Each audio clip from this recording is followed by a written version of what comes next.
परिवहन मंत्री जी मौजूद हैं। चूंकि जो ये घोसी का उपचुनाव है ये काफी वीआईपी चुनाव हो चुका है। आइए बात करते हैं परिवहन मंत्री जी दयाशंकर जी से कि आखिर इस चुनाव में बीजेपी की स्थिति क्या है। मंत्री जी ये बताएं कि जिस तरीके से ये चुनाव चल रहा है, आप रात दिन आपने एक कर रखा है, तो ये बीजेपी जो है चुनाव कैसे जीतेगी, क्या इसका फार्मूला है चुनाव जीतने का? देखिए, यहाँ के चुनाव जीतने का विकास फार्मूला है। बहुत दिनों से घोसी विकास के से दूर है। माननीय कल्पनाथ राय जी के बाद इस क्षेत्र का विकास नहीं हुआ। तो भारतीय जनता पार्टी के प्रत्याशी के रूप में दारा सिंह चौहान जी चुनाव लड़ रहे हैं और दारा सिंह जी पिछली बार समाजवादी पार्टी से विधायक थे। दारा सिंह जी और माननीय ओम प्रकाश राजभर जी दोनों लोग आज जो है भारतीय जनता पार्टी के साथ हैं। मोदी जी और योगी जी के नीतियों में भरोसा करके आज वो भाजपा के साथ हैं। तो मैं केवल ये समझता हूँ कि ये दोनों लोगों का वोट और भारतीय जनता पार्टी के वोट को मिला दिया जाए तो उसी के आधार पर ही ये 50,000 वोटों से चुनाव जीत रहे हैं। मंत्री जी देखा जाए, आज शिवपाल जी ने कहा कि जो बीजेपी उम्मीदवार हैं दारा सिंह चौहान, वो सपा के भगोड़ा उम्मीदवार है जिसको बीजेपी ने टिकट दिया है। तो इसके बारे में क्या कहना आपका? किस तरीके से जो ये सपा के उम्मीदवार जो बीजेपी में अब आए हैं, कैसे मतलब इसको जो जनता है वोट देगी? उनका ये कहना है कि ये भगोड़े हैं। देखिए, आज जो है आप ये देखिए कि मोदी जी और योगी जी से प्रभावित होकर के बहुत सारे लोग अभी सपा में भी हैं जो अभी भाजपा में आने के लिए मैंने पाइपलाइन में हैं, वो आना चाहते हैं। क्योंकि लोगों को लग रहा है कि इस देश का विकास कोई करेगा तो मोदी जी करेंगे और इस प्रदेश का कोई विकास करेगा तो योगी जी करेंगे।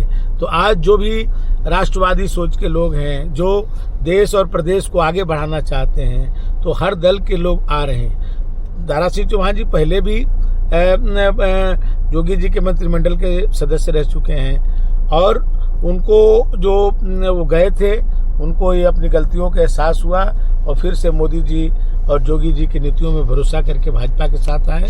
तो घोसी की जनता विकास चाहती है और विकास के लिए वो भाजपा के साथ है। यहाँ के जनता जानती है कि हमारा वोट यदि जिस तरह से आजमगढ़ के अंदर दिनेश लाल निरहुआ जी चुनाव जीते तब से आजमगढ़ का विकास कितना हो रहा है। 2 विश्वविद्यालय वहाँ स्थापित हो गया है, वहाँ संगीत महाविद्यालय बन रहा है, वहाँ पर एक्सप्रेसवे आ गया, वहाँ पर रोजगार सृजन के लिए कई ऐसे जो हमारे केवल हमारे विभाग के ड्राइविंग इंस्टीट्यूट बना है वहाँ पर। तो और हर विभाग के तरफ से कुछ न कुछ वहाँ पर निर्माण हो रहा है। वहाँ के नौजवान आज जो है रोजगार से अपने आप को जोड़ रहे हैं, हर जगह अपनी प्रतिभा को दिखा रहे हैं। पहले आजमगढ़ की केवल पहचान थी कि कोई आतंकवादी घटनाएं होती थी तो आजमगढ़ का नाम कहीं न कहीं आता था।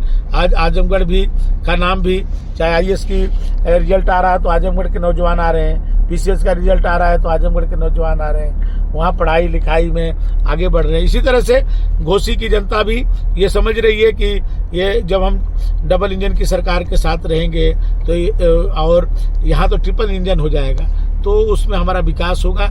इसके कारण और समाजवादी पार्टी के विकास के समय को लोगों ने देखा है कि यहाँ पर उनके साथ केवल छलावा हुआ है, कुछ नहीं हुआ है। तो इसलिए हम 50,000 से ज़्यादा वोटों से जीते। शिवपाल जी का मानना है कि जो छोटे छोटे दल हैं वो भी सपा के साथ आ रहे हैं। कांग्रेस पार्टी भी समर्थन दे चुकी है सपा को। तो ऐसे में क्या आप मानते हैं कि थोड़ा मुश्किल होगा बीजेपी उम्मीदवार के लिए? अरे आप बताइए, कांग्रेस पार्टी से तो बड़ा हमारे ओम प्रकाश राजभर की पार्टी है जिसके 6 एमएलए हैं। कांग्रेस पार्टी के 2 एमएलए।